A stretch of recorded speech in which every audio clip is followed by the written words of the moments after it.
Olá pessoal, bem-vindo aqui ao meu canal do YouTube, trazendo aqui com vocês mais um vídeo. A palavra do Senhor nos diz: assim edifiquemos o muro, e todo o muro se cerrou até a sua metade, porque o coração do povo se inclinava a trabalhar. Neemias 4:6, cujo tema dessa mensagem é aprendendo com as portas de Jerusalém. Bom, veremos o significado espiritual de algumas portas de Jerusalém.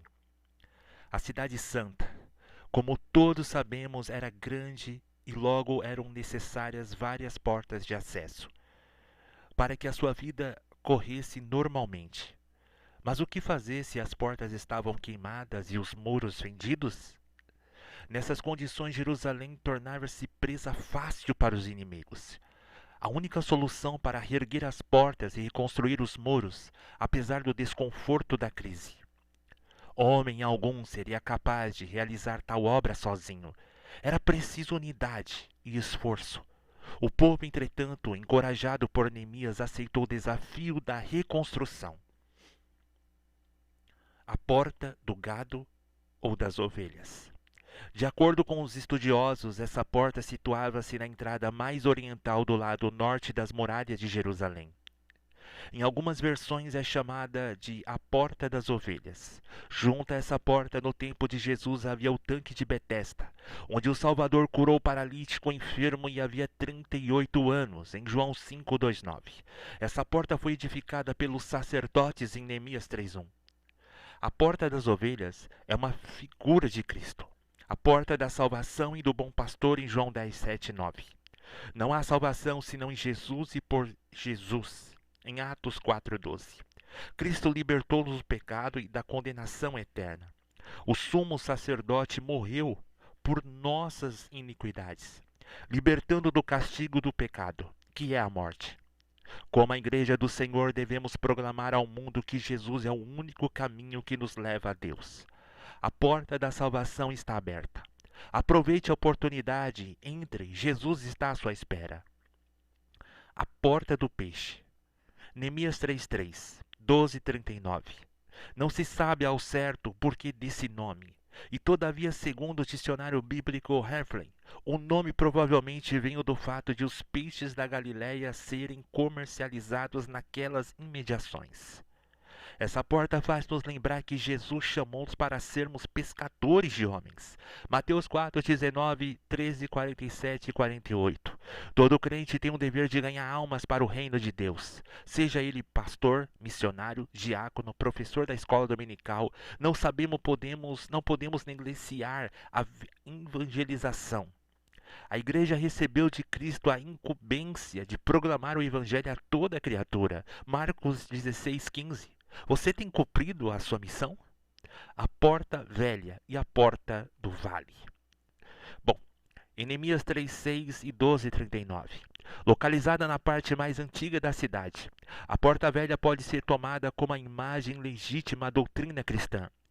Apesar de sua antiguidade, jamais será derribada, que pelo seu liberalismo teológico, quer, quer pelo pós-modernismo, ela assemelha-se aos portões dos castelos milenares.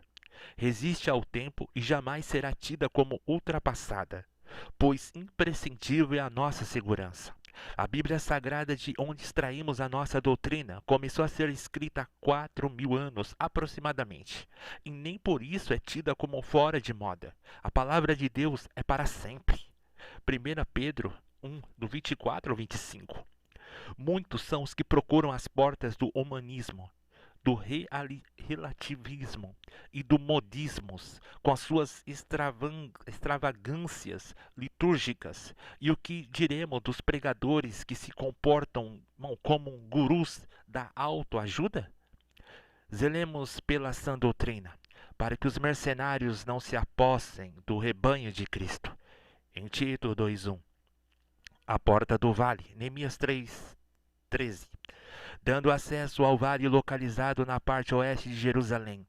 Essa porta lembra-nos da humilhação, quebrantamento e contrição na presença de Deus. O Senhor agrada-se de um espírito quebrantado e de um coração abatido. Salmo 51:17, parte B.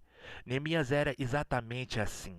Ele tinha consciência dos seus pecados e dos seus erros do seu povo. Em sua oração confessa: pecamos contra ti. Também eu e a casa de meu pai pecamos. Neemias 1:6. Se você deseja ter êxito como líder, humilha-se e constranja-se diante do Senhor. A porta do monturo, da fonte e da guarda. Bom, a porta do monturo, Neemias 2:13 e 13.14. Segundo o dicionário bíblico Harflink, essa porta recebeu esse nome porque o lixo da cidade era levado através dela para ser queimado no vale de Inom. Que lição nos traz a porta do monturo? A igreja e a família devem ter cuidado para não se contaminar com o lixo desse mundo. Heresias, apostasias, imoralidades e mentiras. Se não tomarmos cuidado, todo esse lixo invadirá nossos lares por intermédio da mídia. Infelizmente, muitos são os que passam horas seguidas diante da TV e da internet, permitindo que a abominação lhe entre pela casa. A palavra de Deus adverte-nos: não meterás, pois, abominação em tua casa, para que não seja anátema. Deuteronômio 7:26. Os programas de TV, com raras exceções, estimulam a prostituição, o adultério, a fornicação e o homossexualismo. Tomemos cuidado, pois, com o que vemos, ouvimos e lemos, pois as Sagradas Escrituras alertam-nos em não colocarmos coisas más diante de nossos olhos em Salmos 101:3. Querido irmão, não se contamine com o lixo desse mundo. A porta da fonte, Neemias 3:15. Essa porta ficava próxima ao tanque de Siloé, ou tanque do rei. A porta da fonte não é uma figura bastante. Aleluia, louvado seja o nome do Senhor, forte da palavra de Deus. Ela nos mata a sede espiritual, limpa-nos de todo o pecado e vivifica-nos a nossa alma. Salmo 119:50. Muitos já não recorrem a essa fonte e o resultado é a sequidão espiritual. Preferem as cisternas rotas desse mundo. Em Jeremias 2:13. Tem você bebido regularmente da fonte da água da vida? Jesus Cristo é a porta da vida eterna. A porta de Missifate, ou a porta da guarda. Localizada na seção nordeste de Jerusalém, a porta da guarda, ao que tudo indica, ficava adjacente ao templo. Ela faz nos lembrar a guarda dos preceitos divinos. Inclinei o meu pecado a guardar os teus estatutos para sempre e até o fim. Salmo 119:112. Se quisermos as bênçãos do Senhor, obedecemos aos seus preceitos. Se o deixarmos, arcaremos com pesadas consequências, miséria e destruição. Assim se deu com Judá, cujos habitantes, por ignorarem a lei de Deus, além de contemplarem a destruição de Jerusalém, amargaram um cativeiro de 70 anos em Babilônia. O líder autêntico incentiva o povo a obedecer e a amar a palavra de Deus. Bom, nós estamos aprendendo preciosas, aleluia, mensagens com as portas de Jerusalém. Roguemos a Deus que nos ensine a discernir todo, aleluia, os momentos de nossas lutas e provações, para que sejamos sempre sábios. As crises, apesar de seu desconforto, sempre nos tornam mais sábios espiritualmente. Foi o que aconteceu com Neemias.